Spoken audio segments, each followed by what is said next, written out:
Watch when Caitlin Clark is trying to create some space. It looked like she just got hit in the eye there.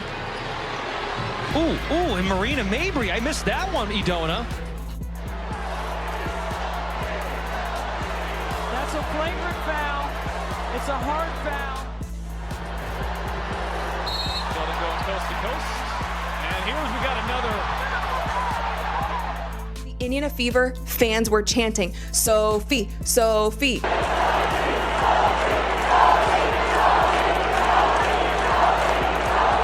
Picture this for a second. A WNBA player goes from making $100,000 a year to potentially earning millions overnight. Not from winning a championship, not from an MVP award, but from 46 seconds of pure rage that changed everything. This is the Sophie Cunningham story, and what happened next is going to blow your mind completely. But before we dive into how Sophie just became the most valuable enforcer in sports history, make sure to hit that like button and subscribe, because what's about to unfold will have you questioning everything you thought you knew about making money in professional sports. June 17th, 2025. Gainbridge Fieldhouse, Indiana Fever versus Connecticut Sun. What should have been just another Tuesday night game turned into the moment that made Sophie Cunningham a household name. With less than a minute left on the clock, Sophie did something that nobody saw coming. She didn't just defend Caitlin Clark. She sent a message that echoed through the entire sports world. And within 48 hours, everything changed. Sophie gained 500,000 TikTok followers in one single day. Her jerseys sold out nationwide within hours. Her endorsement rates jumped from $10,000 to $30,000 per post. And now she's fielding offers that could make her millions. But here's the absolutely crazy part. This wasn't some random act of violence, this was calculated. This was strategic. And if you understand Sophie Cunningham's background, you'd know she's been preparing for this moment her entire life. Let's rewind for a second, because to understand why Sophie Cunningham just became the most important player in the WNBA, not named Caitlin Clark, you need to understand who she really is. Sophie isn't your typical basketball player. She's a farm-raised warrior who earned her black belt in Taekwondo at 6 years old. 6. Most kids that age are still figuring out which shoe goes on which foot, while Sophie was learning how to take down opponents twice her size. Growing up on a Missouri farm, Sophie and her sister Lindsay didn't play nice. They had bloody battles, real fights that would make most siblings cry for their parents. But not the Cunningham sisters.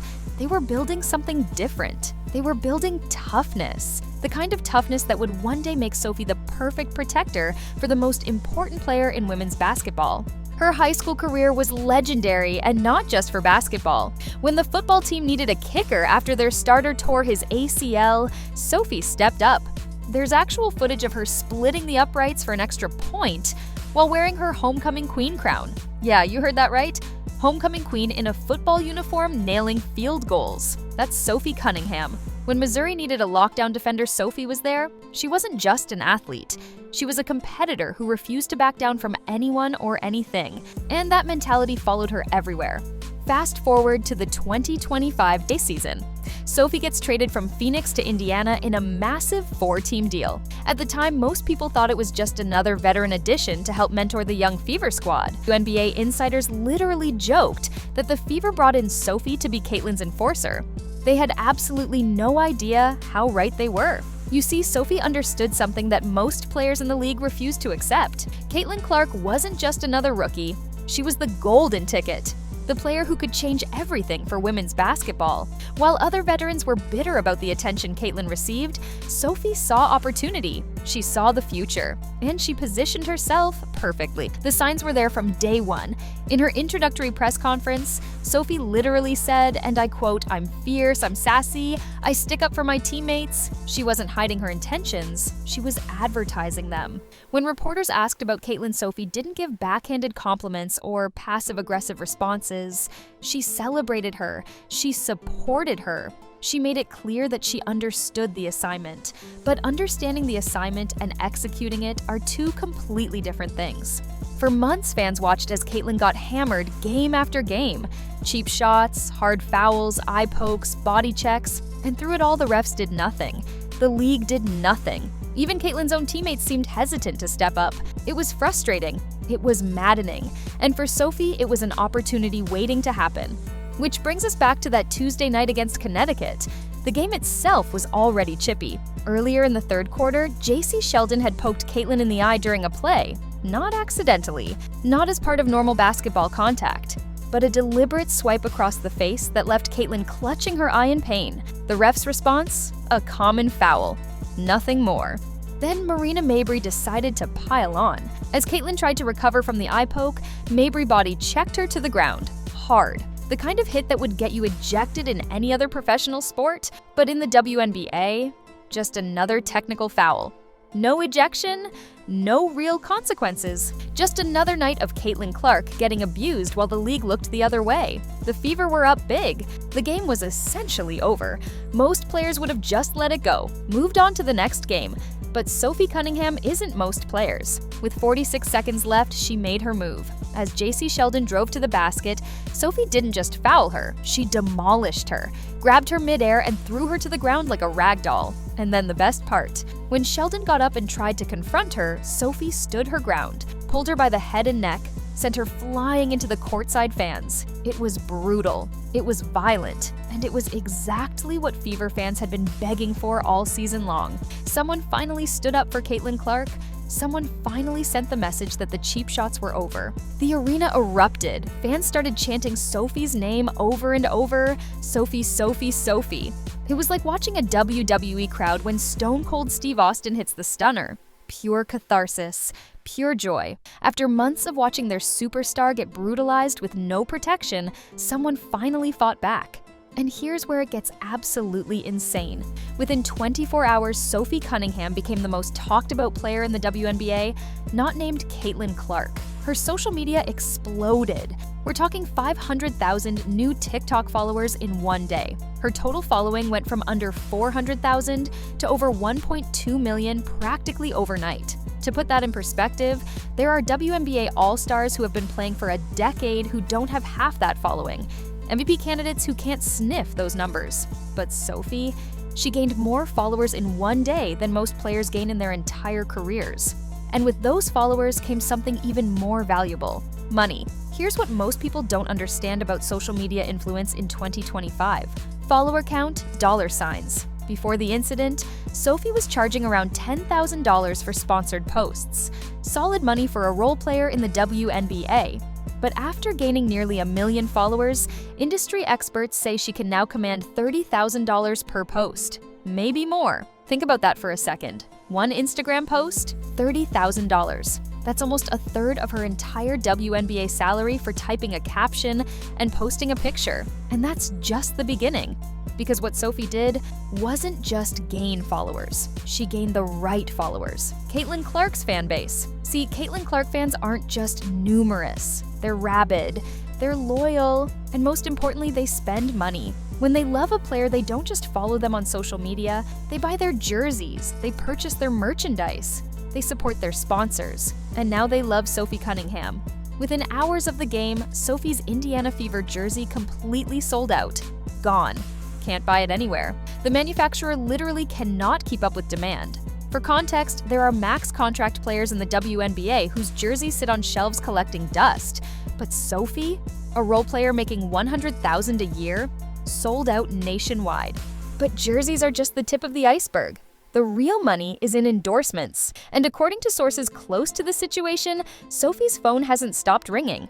Before the incident, she had deals with Adidas Quest Nutrition and Skims. Solid sponsors, but nothing groundbreaking. Now, she just landed a massive deal with Ring Home Security, and the way she announced it was absolutely genius. She posted on Instagram, quote on the court, "I protect my team at home, Ring protects me," unquote. The timing, the messaging, the brand alignment. It's marketing perfection. "In light of recent events, you guys know how serious I am about protecting my girls on the court," she said in the announcement video. But what's protecting my home court, aka my actual home? The obvious choice is Ring. Industry insiders estimate that Sophie's total earnings from this incident could exceed $2 million when you factor in immediate endorsements, increased salary potential, and long-term brand value. $2 million from one flagrant foul, from one moment of having her teammates back. If that doesn't change how players think about their relationship with Caitlin Clark, nothing will. And here's the really fascinating part. Sophie didn't just stumble into this moment. She positioned herself for it. From the moment she was traded to Indiana, she understood the opportunity. While other players were complaining about Caitlin getting too much attention, Sophie was planning how to leverage it. In Phoenix, Sophie wasn't just a basketball player. She moonlighted as a TV analyst for the Suns. She understood media. She understood branding. She understood that in modern sports, your value isn't just about what you do on the court. It's about the story you tell, the narrative you create, the moments you manufacture. And let's be clear, this wasn't some lucky accident. Sophie's been preparing for this her whole life. That black belt training, it wasn't just about self-defense. It was about having the confidence to stand up when it matters. Growing up fighting her sister, it was about being comfortable with confrontation. Even filling in as her high school's kicker showed she was never afraid to step into unexpected roles. The financial implications go beyond just Sophie, too. This moment proved something that WNBA front offices need to understand. Playing with Caitlin Clark isn't just about basketball, it's about business. Kate Martin, a second-round pick who barely plays, sells more jerseys than some starters. Why? Because she was Caitlin's college teammate. Now Sophie, a veteran role player, is about to make more in endorsements than most WNBA superstars. Why? Because she defended Caitlin. The message is crystal clear. If you want to make real money in the WNBA, you don't necessarily need to be the best player. You need to be associated with Caitlin Clark, and more importantly, you need to be seen as someone who has her back. Sophie cracked the code, and now everyone else is trying to catch up. But this goes deeper than just money. This is about the future of the league.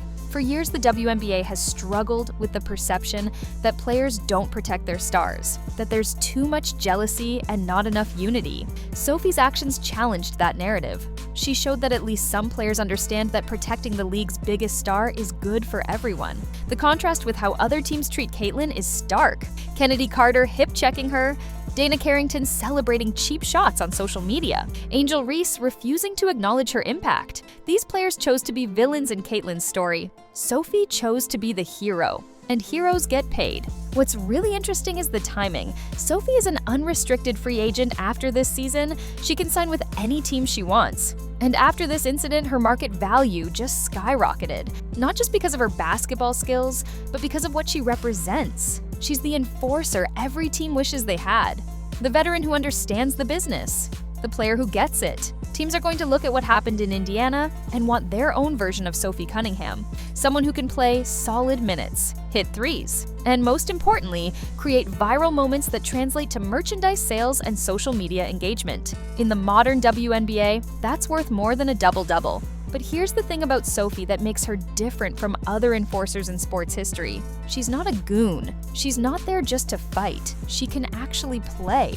This season, she's averaging over 5 points per game, shooting nearly 40% from three, and providing veteran leadership. The enforcer role is just a bonus, a very lucrative bonus, and she knows how to celebrate too. After the Fever won the Commissioner's Cup beating Minnesota in the final, Sophie was caught on camera twerking in the locker room celebration. The clip went viral, adding another layer to her growing legend. She's tough on the court, fun off it, and marketable everywhere. The ripple effects of this moment are already being felt across the league. Other players are watching and learning. If you want to increase your profile, your following, and your earning potential, align yourself with Caitlin Clark. Protect her. Support her. Be seen as part of her team, not her opposition. It's already starting to happen. Teammates who were quiet before are now being more vocal in their support. Players who were neutral are picking sides. Because Sophie showed them the blueprint. She showed them that there's real money in being Team Caitlin. Real opportunity, real growth. For Caitlin herself, this moment was probably more valuable than any assist or three-pointer. Finally, after 2 seasons of taking abuse, someone had her back. Someone was willing to take a technical take and ejection, take a fine to send a message. Don't mess with Caitlin Clark. Not anymore. Not on Sophie's watch. And that $400 fine Sophie received? Reports say Caitlin paid it. A small gesture, but a meaningful one. It showed appreciation. It showed unity. It showed that this wasn't just about one player making a statement, but about teammates having each other's backs. The kind of chemistry championship teams are built on. The psychological impact on opponents can't be understated either. For over a year, teams knew they could rough up Caitlin without consequences. They could poke her eyes, shove her down, hip-check her into oblivion, and the worst they'd face was a common foul. Sophie changed that calculus. Now they have to think twice. Is it worth it? Is messing with Caitlyn worth potentially dealing with Sophie? It's the same dynamic that exists in hockey or baseball. You don't throw at the superstar because you know the enforcer is coming for you. Sophie brought that element to the WNBA. She made it clear that cheap shots on Caitlyn would be met with retaliation. Real retaliation. Not just some pushing and shoving, but the kind of response that ends with you eating courtside popcorn. The business implications extend beyond just Sophie and Caitlyn too. The Indiana Fever as a franchise just became must-see TV. They already had the most watched games because of Caitlyn. Now they have drama, they have storylines, they have a protector and a superstar. That's a combination that sells tickets, drives ratings, and makes money. Think about the marketing possibilities. Sophie the enforcer, protecting Caitlyn the superstar. It writes itself. T-shirts, promotional videos, social media campaigns. The Fever went from having one marketable star to having a dynamic duo. Batman and Robin, Jordan and Pippen, Caitlyn and Sophie. Okay, maybe not quite that level, but you get the idea. For the WNBA itself, this moment represents both an opportunity and a challenge. The opportunity is clear. Drama sells, storylines drive engagement. Having heroes and villains, protectors and aggressors creates the kind of narratives that turn casual viewers into devoted fans. Sophie gave them a gift-wrapped storyline that generated more buzz than most playoff games. The challenge is what to do about it. The league can't explicitly endorse violence. They can't come out and say, yeah, we love when players throw each other to the ground. But they also can't ignore that this moment generated more interest and engagement than anything else that happened that week. It's a delicate balance between maintaining professional standards and acknowledging what actually drives fan interest. What's particularly fascinating is how this plays into the larger narrative around women's sports. For years, critics have said the WNBA is too soft, not physical enough, lacking the edge that makes men's sports compelling. Sophie single-handedly destroyed that narrative. She showed that WNBA players can be just as fierce, just as protective, just as willing to throw down as anyone. But unlike random fights or cheap shots, Sophie's actions had purpose. They had meaning. She wasn't just being violent for the sake of it, she was protecting the face of the league, standing up for her teammate, fighting against the pattern of abuse that had been allowed to continue for far too long. That's not just physical, that's principled. The social media reaction tells the whole story. Within hours, Sophie went from being a player most casual fans couldn't identify to being the second most talked about player in the league. Clips of her takedown were everywhere. Memes were born. Fan accounts were created. She became a folk hero overnight. And it wasn't just Fever fans. Sports fans who had never watched a WNBA game were suddenly interested. Who is this Sophie Cunningham? Why did she do that? What's her story? The incident transcended basketball and became a cultural moment.